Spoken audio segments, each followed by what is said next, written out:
trâu lúa chùa mò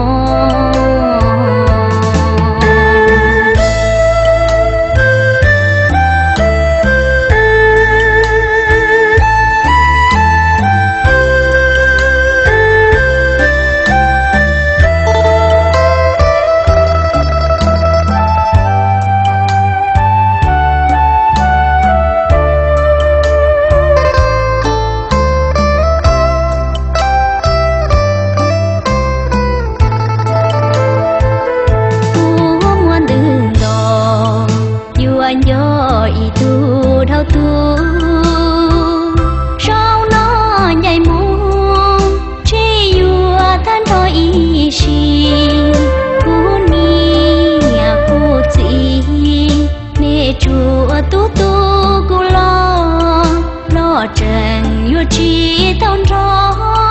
nè nhỏ mu trao ya lo